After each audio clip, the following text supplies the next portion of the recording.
Why is everyone so worked up about interceptions? This is RamView. It's hot out there, but let's bum off the line of scrimmage. Headline,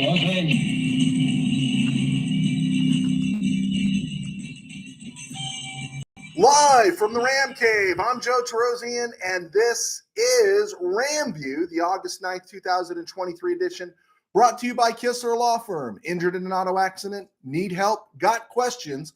Call Kistler Law at 661-206-6990.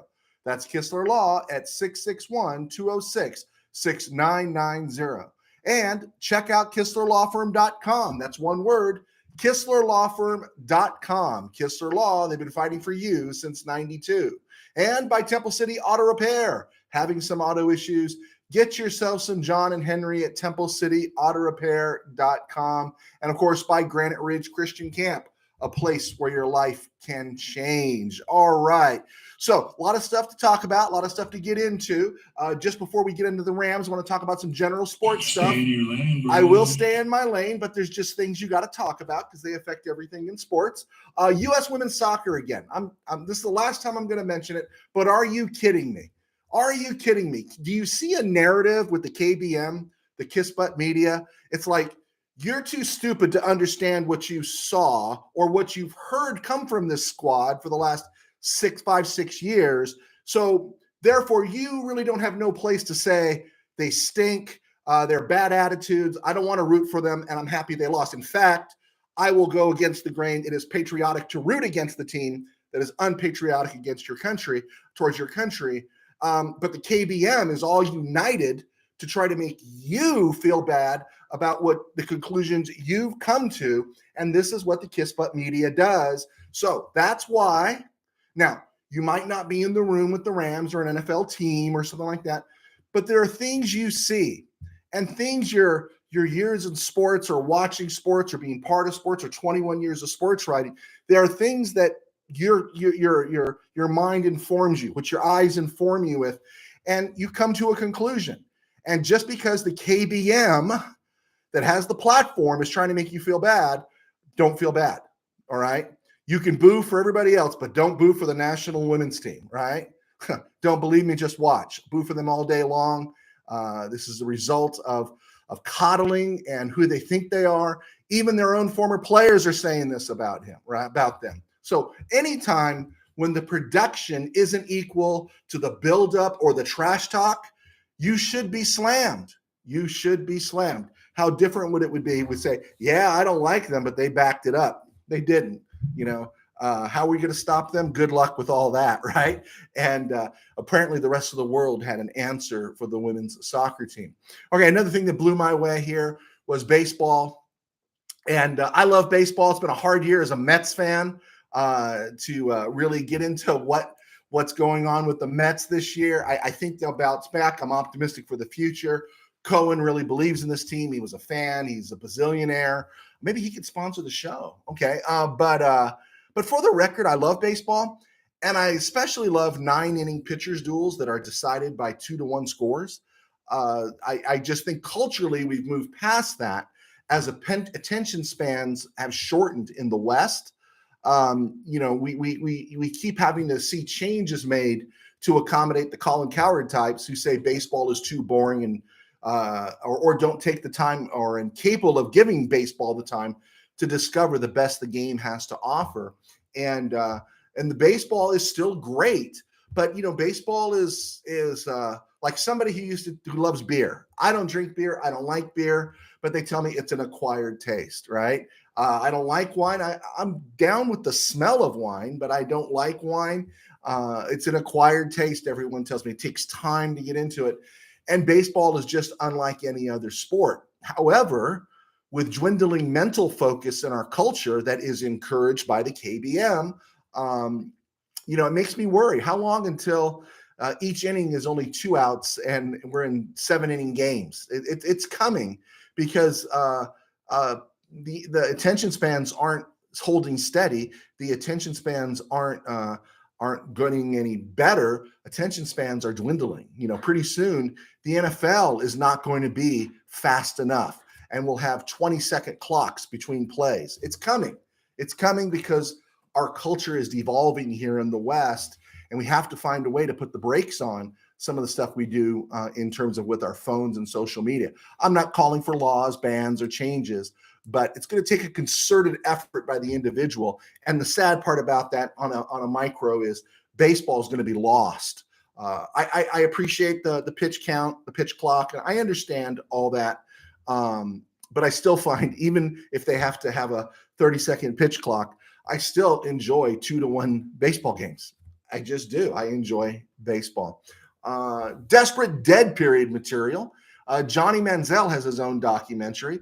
What a Yawning Festival. Hard Knocks, or AKA Soft Knocks, debuted last night. Just a love fest, right? Just a love fest. And yeah, man, I just want to see somebody yelled at and people get put in the street for having a woman in their room, you know. Thank goodness for Jeff Fisher, right? Getting to Colin Cowherd again, and I bag on Cowherd, and I disagree with him quite often. But let me tell you this. I've said it before. I'll say it again. Colin Cowherd is the best at what he does. He simply is. You don't have to like him to know that when you listen to sports talk, he's the best at it. You know, there's some really good people out there, but he's probably the most gifted, the most talented. And again, you don't have to like his content. You didn't have to like Rush Limbaugh's content, but if you failed to see Rush Limbaugh's talent, then, you know, you're not really, you're not coming to the game fully interested in learning about the game. I can't speak for Howard Stern, but I will say this on Cowherd's behalf. The Dwayne Haskins thing was a slip. And the thing that cracks me up is there are not enough things to be hacked about in this world that people really are worried about Dwayne Haskins being referenced as a third-tier quarterback. Yeah, he passed away. Some intern blew it. It happened. Or you could just think that, Cowherd was running interference for Megan Rapinoe, to try to get the attention off the women's team, to get it on himself so they can, not suffer so bad for getting their butts kicked in the World Cup. But yeah, again, desperate dead period material. Johnny Manziel, desperate dead period material. Hard Knocks, desperate dead period material. The Dwayne Haskins situation with Colin Cowherd. So moving on to the NFL. All right. Most overblown discussion point in the NFL. Interceptions in training camp, right?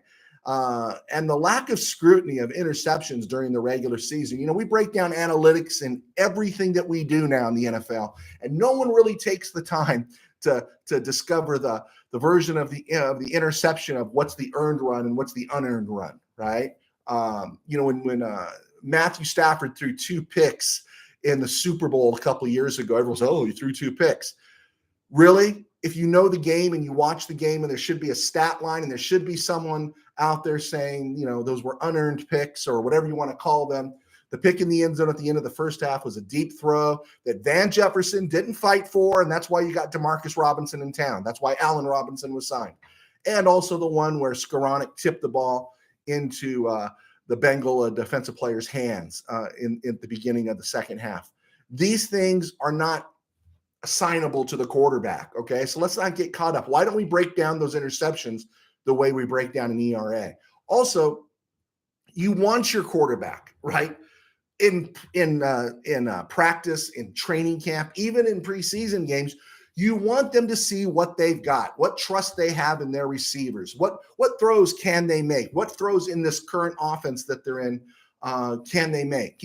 Granted, you don't want a reoccurrence of Stafford's PTDS, his post-traumatic Detroit syndrome, which can surface once in a while. And that PTDS, that post-traumatic Detroit syndrome, is a case of being in Detroit, playing for the Lions, and having to suffer through the Messiah complex, where you know that if you don't do it, it's never going to get done, and you have to take unnecessary risks. But you do want your quarterback pushing the envelope now. I want Matthew Stafford pushing the envelope now. I'm not a big Dak Prescott fan, Jimmy G fan. I think they're inferior quarterbacks to someone like Matthew Stafford. But you want your quarterback pushing the envelope now so they will have the confidence to make the no-look throw in the Super Bowl when the game is on the line, right? Right? If Matthew Stafford wasn't Matthew Stafford pushing the envelope, he never would have made the most iconic throw, which should become the most iconic throw and pass and catch in NFL Super Bowl history. And so this is the time to push the envelope. This is getting all worked up about interceptions, and I'll just lay this on you. Matthew Stafford led the league in interceptions, and the Rams won the Super Bowl. It is the most overblown stat, and honestly, it needs more scrutiny. Some of these people need to start, investigating every pick that is thrown and assign proper blame. I think an interception is thrown like Skoranic's tip in the Super Bowl. That should be assigned to Skowronek and not Matthew Stafford. So we need to grow up on this, and we need to get a little more, a little more intense about the game. I really hate the way the interceptions are viewed, as much as I hate ineligible player downfield when they're 1 yard past the line of scrimmage. So let's keep pressing on here. Eric Bieniemy is in the news, and I'm not saying he's wrong, but apparently he's too tough, right? He's old school, right? And if you ever heard him interviewed back in the day, you knew who Eric Bieniemy was, right? And I think now we get a better glimpse on why he hasn't scored an HC gig. Some people just don't interview well, and I'm sure he is definitely not somebody who's going to go KBM, right? He's not going to kiss anybody's keister. He's gonna say what he thinks, and of course, the athletes, just like the culture, we're much softer nowadays. We have to have understanding, right? We have to pat everybody on the back. And I've been, sorry folks, I've been in an NFL environment briefly, very briefly, a long time ago. And it was like being in a high school locker room, because these players are coddled from the time they're in high school through college into the NFL until they can't give the organizations and the powers that be what they want. And then they're cast aside. And that's why so many of them are unprepared for life. And so Bieniemy's tough, right? I'm not saying he's a great coach. I'm not saying he's a bad coach, but he is tough, and players can't handle that nowadays because so few of them have really been yelled at. Some of them take it. Tyreek Hill came to his defense. Patrick Mahomes came to his defense. But I think now we understand why he hasn't scored a gig, because he probably, as an HC head coach, because he probably scares and intimidates a lot of people, and owners are afraid that his style would be a little too rigid for the NFL. Marlon Mack just signed with the Cardinals, and he just went out with an Achilles injury. His career looks like it's done. Nice timing on the signing, though. He'll probably get all of his insurance paid for on that one. Holding out still, Chris Jones from the Kansas City Chiefs. Chris Jones is actually rated as a better player than Aaron Donald, according to the NFL players, right? The NFL Network's top 100 has Chris Jones ranked 10th overall ahead of Aaron Donald, right? And that's why Chris Jones wants Aaron Donald money. Aaron Donald's making 31 rocks a year, and Chris Jones wants to get into that vicinity. And I don't know if the Chiefs are going to go there. I do not know if they are going to go there. Nick Bosa is holding out, still in his holdout with Frisco. And he's actually market value at about 28 rocks. And Frisco does have some salary cap stuff. Of course, we've learned, as the Rams have demonstrated to everybody, that you can work anything and everything around the salary cap. I love it, though. I just want any disruption that's possible to the 49ers is going to be helpful to the Rams, okay? And as we get into Rams talk real quick here, the Detroit Lions cut former Rams long snapper Jake McQuaid the other day, and I thought that was interesting that he was put on the street. And one of the things that makes me just a little curious, that if Alex Ward, the new long snapper, if he has any struggles, I just have to wonder if McQuaid might find his way back to LA a la John Johnson. So, okay, so here we go. I'm going to take a little drink here. Rams depth chart was released the other day, and it's a full media blast. Everyone got it. Everyone saw it. And there's only a couple things that stand out here to me. The wide receivers, Kupp, Jefferson, Atwell, and then you can take your pick on where Robinson, Nakua, or Skowronek place in that line. I would say Robinson for now would be behind Atwell in the fourth guy on the field. And Skowronek, it doesn't make any difference where he is on the depth chart. Again, He's a guy you can line up at tight end. He's a guy you can line up at fullback. You could use him everywhere, and so it makes no difference where he is on the depth chart. He's going to get playing time. The tight ends I thought was interesting because of injuries to Davis Allen and Hunter Long. You definitely got Higbee and then Hopkins, who's having a good camp as the two tight ends. But I thought it was interesting that the third one on the depth chart was Hunter Long, considering he hasn't played anything this summer and has the growing injury lingering. And then you put everyone else in, the new guy that was signed out of Florida State, Cameron McDonald, I think it is. And then you got Christian Sims, the undrafted free agent, and of course, Davis Allen himself. And Kalanick, whatever, sounds like a cough. I'm a little Kalanick today. They released the offensive line here. Note Boom and Jackson are still battling at left tackle. The only name at left guard was Steve Avila. Brian Allen and Coleman Shelton are still battling at center. And the first one, the other name that stood out to me was right guard, was Tremaine Ankrum. And I feel kind of good about this because we've been on Tremaine Ankrum since last year. The team really likes this guy. He was a 7th-round pick in 2019. He's played very limited snaps. Last year was his opportunity. And of course, he busted his foot or whatever it was he busted on the first snap he came into the game. But the team has kept him around. The Chandler Brewers have come and gone, but Tremaine Ankrum has stuck around. David Andrews has come and gone. And Tremaine Ankrum did get a lot of snaps at the practice I was at. And the team likes him. It's apparent the team likes him. It'll be really interesting to see going forward how long he stays as the lead guy at right guard. Because none of this is permanent right now, we understand. Right tackle, Havenstein, Logan Bruss, the scoop of the century, apparently, and Warren McClendon, who got off the PUP list. And so we'll leave it there. Running backs, Cam Akers, Kyrene Williams, and then Ronnie Rivers. Good for Ronnie Rivers, as he's third on the depth chart. And then behind him is Royce Freeman and Zach Evans. To me, that just believes they're bringing Zach Evans along slowly. I got to believe, with the investment, because, Zach Evans is the steal of the draft. And I will admit he did look pretty good in camp, that it's either going to be Ronnie Rivers or Royce Freeman. Somebody's going to get the boot. And so we'll see what happens there. Stafford, of course, and then it's Bennett or Rippon at second. And the guy I'm interested in is Dresser Wynn. And so I'm looking forward to Saturday's preseason game because I'd like to see Dresser Wynn and see what's special about him on why he would be in camp. And he's somebody I see the Rams cutting and then putting on or trying to slip through to the practice squad.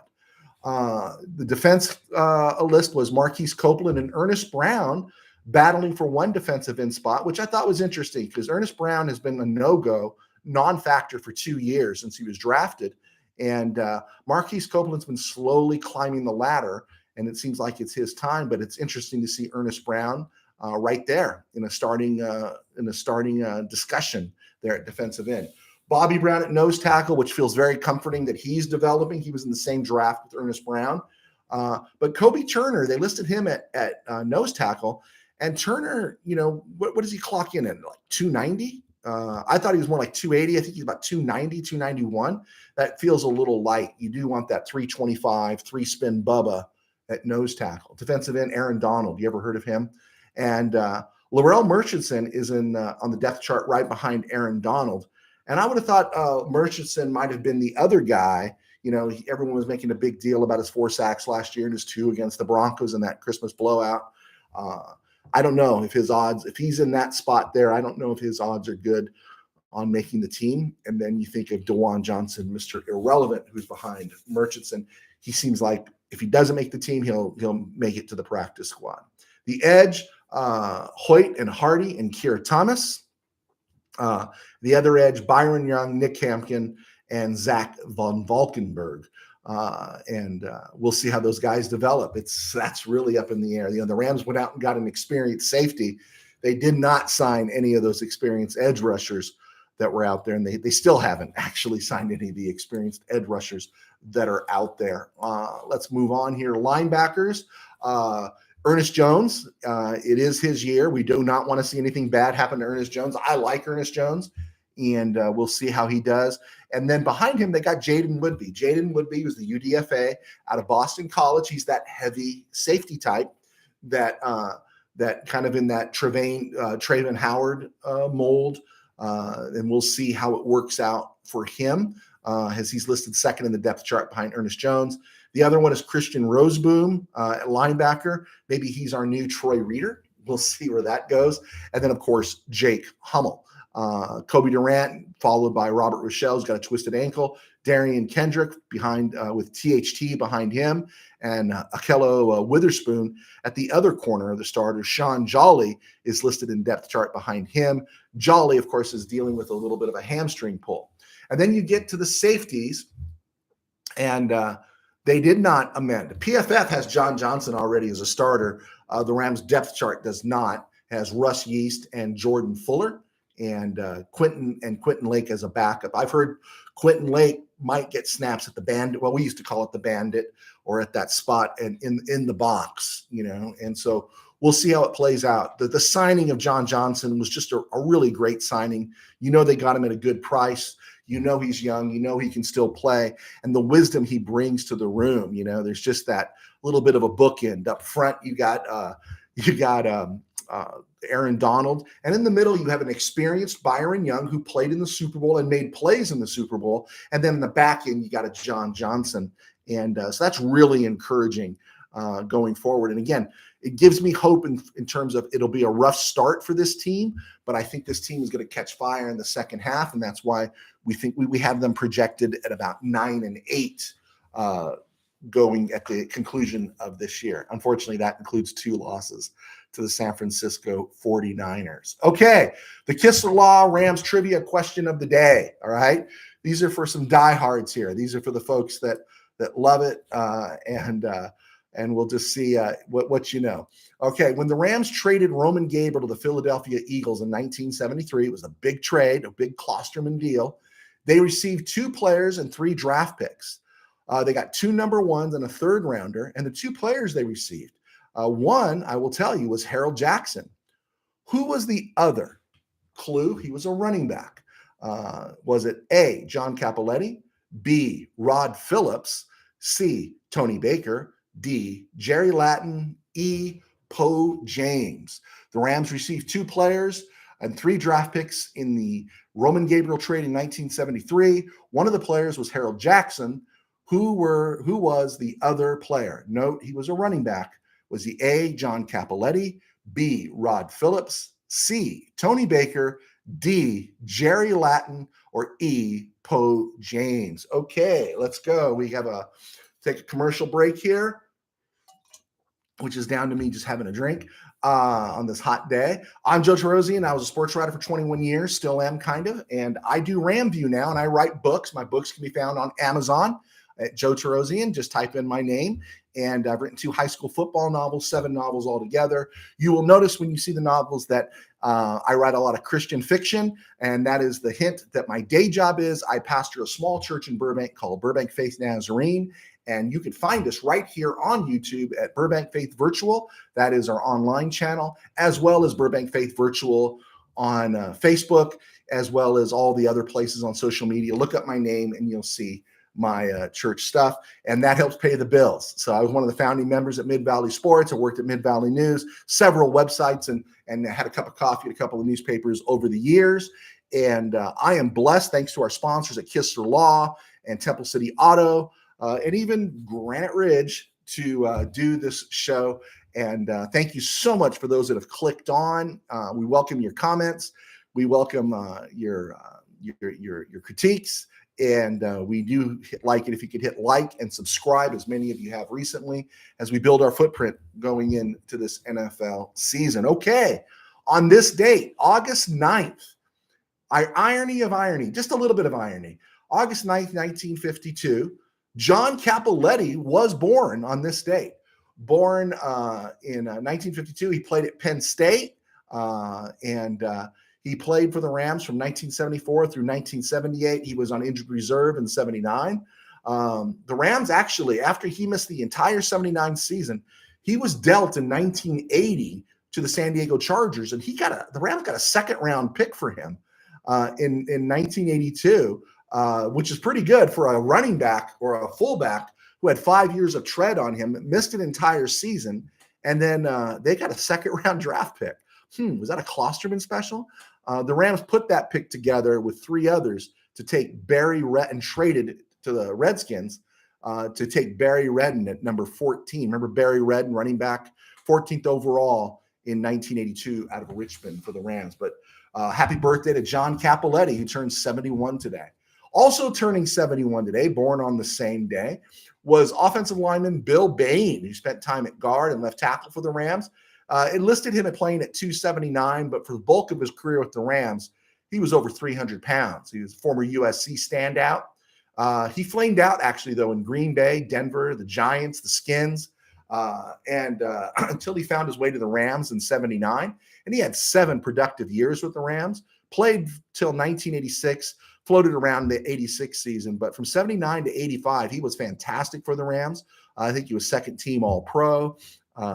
Some fans might remember him crying because his good friend Irv Pankey blew out, I think it was an Achilles in 1983 and missed the season. And Bain was very close to Irv Pankey, and you just heard him crying, Irv. And but Bill Bain was a pretty solid dude and a great reclamation project by the Rams. And let's give credit to John Robinson there, who had the USC connection with him. Born on this date in 1965 in Pomona, California, was Chris Miller, the former Oregon quarterback, former Falcon quarterback. The Falcons drafted him first round, 13th overall in 1987. He was about 6'2", 212. He had a nice arm. He had a real live arm, and he had some exciting years there for the Falcons in their playoff run in 91. But then, he started suffering concussions. He got traded to the Rams, and he only went 9-14 with the Rams. I think he was signed as a free agent with the Rams. I'll have to double check that. He only went 9-14 as a starter, 1 year in LA or Anaheim and 1 year in St. Louis. Over a span of 14 months, the Times reported, the New York Times reported, he had 5 concussions, and then he retired after that 95 season. 4 seasons later, he was out in 96, 97, 98. In 1999, he came back with Denver, played 3 games, got another concussion, and that's when he finally called it quits. But Chris Miller wasn't a great quarterback, but he had a live arm, and it would have been interesting to see a player with his arm playing quarterback for the Rams back in the mid-'80s when the team was searching for anybody who could throw the ball downfield. And on this day in 1998, touchdown Tony Baker, undrafted free agent out of Iowa State. He passed away in a car accident, leaving a high school reunion. Touchdown Tony Baker had played with the Saints. He played with the Eagles, and then he found his way to the Rams. He was a Pro Bowl selection in 1969, and he was touchdown Tony Baker because he was the short yardage specialist for the Rams. He rushed for over 2,000 yards in his career. He rushed for 15 touchdowns in his career, but 12 of those were at the Rams. He rushed for 344 yards and 7 touchdowns in 73, and 135 yards and 5 touchdowns in 1974. His best year, which got him to the Pro Bowl, he rushed for 642 yards, averaging 4.8 yards per carry for the New Orleans Saints in 69, and he caught 34 passes.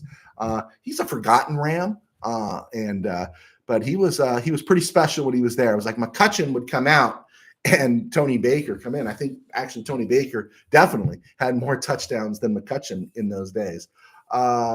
Okay, I think we're good. We got some clicks on here. I'm not going to respond to them just yet. Let's go from here. Let's look at the regular season again. We did the 17-game season from the defensive perspective, looking at the defenses the Rams were going to be facing. And now we're going to start back around and look at the offenses the Rams are going to be facing in this 2023 season. And let's see here. The Rams are opening the season against the Seahawks in Seattle, September 10th, 2023. I've projected this twice when the schedule first came out, and then when we went through and looked at the Seahawks defense, I projected them as losses both times. Let's see who the Seahawks did this offseason. They had a great draft. They brought in Zach Charbonneau. They brought in Jackson Smith-Njigba. They've had some really good work that they've done, let alone Witherspoon, the defensive back. We talked about him. What they did is what the word is about about the Seahawks is that Geno Smith isn't going to play as well as he did last year. Well, I don't know if Geno Smith played out of his head last year. I think Geno Smith played with what he had, and that was Tyler Lockett, DK Metcalf, Noah Fant, and Kenneth Walker. And now he's coming back with Kenneth Walker having some depth behind him and Zach Charbonnet. Another year with Lockett, Metcalf, and Fant at tight end. And then you've added Jackson Smith-Njigba, I don't pronounce that right, JSN. And the team around him is better. Also, those two rookie tackles, Charles Cross last year and Abraham Lucas, he was a surprise out of Washington State. They were competent and they figured to get better. Damian Lewis, the left guard, was the 11th ranked guard according to PFF last year. He had a really good year. Evan Brown and Phil Haynes are okay. So this offensive line is even better. And so I'm throwing together that Seattle defense along with this Seattle offense against the Rams' young defense. Now, John Johnson there makes a difference. Ernest Jones, new and improved and experienced, young still, he makes a difference. To me, Aaron Donald always makes a difference. But I think it's going to be time for the corners, no matter how well Kobe Durant is playing, and Akilla Witherspoon, if he's healthy, the guy's never healthy anymore. And then, of course, Darian Kendrick. I think they're going to need some time to get their feet under them. I do not see the Rams winning this game, although my brother, Stan, who called me, loyal listener Stan, who called me the other day, they're all telling me the Rams have a shot in Seattle. Hey, I'd love for the Rams to have a shot. It's not like I'm going to come in here and try to defend myself for being wrong. I'm going to be really excited if the Rams win in Seattle on opening day. I just don't know if they're going to, and right now I don't see it. Maybe it'll be a different story, as I did project. It will be a different story when they come to SoFi the back half of the season, because I think this Ram defense will have come together by then if there are no serious injuries. So I think we've got it for today. There we are. It was a stone groove, but my job right now is to answer that Ram trivia question that I know you're out there with bated breath waiting to hear. When the Rams traded Roman Gabriel to the Philadelphia Eagles in 1973, Klosterman special, they received 2 players and 3 draft picks. One of those players already in the league was Harold Jackson returning to the Rams. It's ironic that George Allen traded Harold Jackson, and then when George Allen came back to the Rams in 78, Harold Jackson was booted out to New England. So Harold Jackson was one of the players. Who was the other player the Rams acquired in the Roman Gabriel Harold Jackson trade from the Philadelphia Eagles? Was it A, John Cappelletti, B, Rod Phillips, C, Tony Baker, D, Jerry Latin, or E, Poe James? Okay, and the answer is, should I give you the answer? I guess I have to. The answer is touchdown Tony Baker, who unfortunately passed away on this day in 1998. Baker had an outstanding 73 season, followed by another good, solid 74 season with the Rams. He was getting older. He was 29. The Rams had drafted Cappelletti in 74. And also Cullen Bryant had been converted from defensive back to running back, and there just wasn't room for Tony Baker anymore given his age. And so he eventually signed in 76 to play, or in 75 to play with the San Diego Chargers. It was a brief cup of coffee there, and then his career was over. But old-time Ram fans have a long memory of touchdown Tony Baker, and they do appreciate him. Okay, I think that's where we're at today. It's been great being with you. So good to be here. I'm Joe Tarosian. Thank you for clicking on. Hit like and subscribe, and we will see you tomorrow. God bless.